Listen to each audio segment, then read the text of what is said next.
हम सिनार से शुरू करते हैं। वो अपमिश्रण की बात करते हैं और ये बताते हैं कि ये जाति की प्रकृति है। इसे देखते हुए ये निर्विवाद कहा जा सकता है कि ये किसी जाति से संबंधित नहीं है। ये आमतौर पर पूजा समारोहों से संबद्ध बात है और शुद्धता के सामान्य सिद्धांत का पोषक तत्व है। परिणाम स्वरूप इसका संबंध जाति से नहीं है और इसकी कार्यप्रणाली को ध्वस्त किए बिना इसको प्रतिरुद्ध किया जा सकता है। अपमिश्रण का सिद्धांत जाति से जोड़ दिया गया है क्योंकि जो जाति सर्वोच्च कही जाती है वो पुरोहित वर्ग है। हम जानते ही हैं कि पुरोहित और पवित्रता का पुराना संबंध है। सार यही है कि अपमिश्रण का सिद्धांत तभी लागू होता है जब किसी जाति का धार्मिक स्वभाव हो। श्री नेसफील्ड अपने तरीके से कहते हैं कि जाति की प्रकृति है कि उनके साथ खानपान नहीं किया जाता जो उनकी जाति के बाहर है। ये नया तथ्य है। फिर भी ऐसा लगता है कि श्री नेसफील्ड इस व्यवस्था के प्रभाव से अपरिचित हैं।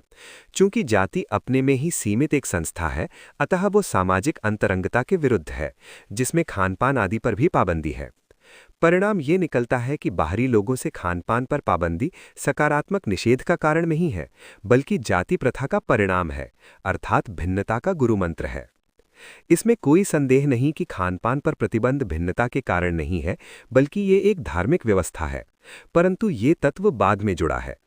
सर एच रिजले ने विशेष ध्यान देने योग्य कोई नई बात नहीं कही है। अब हम डॉक्टर केतकर की परिभाषा का विश्लेषण करते हैं। उन्होंने इस विषय को और विशद रूप दिया है। केवल यही बात नहीं है कि वो भारत के निवासी हैं, बल्कि उन्होंने विवेचनात्मक और पैनी दृष्टि से निष्पक्ष राय दी है, जो जाति प्रथा के बारे में उनके अध्ययन के कारण हुआ है।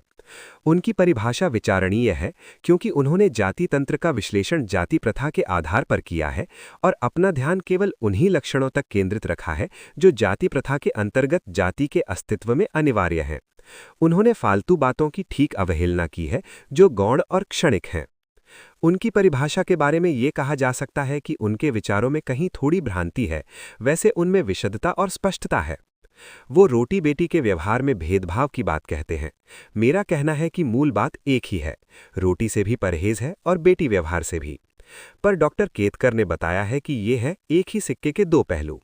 यदि आप बेटी व्यवहार पर पाबंदी लगाते हैं तो इसका अर्थ हुआ कि आप परिधि संकुचित कर लेते हैं। इस प्रकार ये दोनों लक्षण एक ही पदक के मुख्य भाग तथा पृष्ठभाग हैं। जाति तंत्र के इस समीक्षात्मक मूल्यांकन से इसमें कोई संदेह नहीं रह जाता है कि सजातीय विवाह का निषेध या ऐसे विवाह का न पाया जाना ही जाति प्रथा का मूल है। परंतु अमूर्त निर्विज्ञान के आधार पर कुछ लोग इस बात को नकार सकते हैं क्योंकि सजातीय विवाह के पक्षधर वर्ग जातीय समस्या बढ़ाए बिना ऐसा कर सकते हैं। सामान्यतः ये संभव है क्योंकि ये एक मूर्त सत्य है कि सजातीय विवाह समर्थक समाज सांस्कृतिक रूप से भिन्न रहकर अलग बस्तियों में बस सकता है जहां एक दूसरे से कोई मतलब ना हो। इस बारे में एक युक्तिसंगत उदाहरण दिया जा सकता है कि अमेरिकन भारतीयों के नाम से विख्यात नीग्रो समुदाय और गोरों के विभिन्न कबीले अमेरिका में मौजूद हैं। परंतु हमें इस संबंध में भ्रांति नहीं रहनी चाहिए कि भारत में स्थिति भिन्न है। जैसा कि पहले कहा जा चुका है, भारत में सजातीय प्रथा है। भारत की विभिन्न प्रजातियां कुछ खास क्षेत्रों में निवास करती हैं और उनका आपस में मेलजोल है तथा उनमें सांस्कृतिक एकता है जो सजातीय समाज का एकमात्र मापदंड है।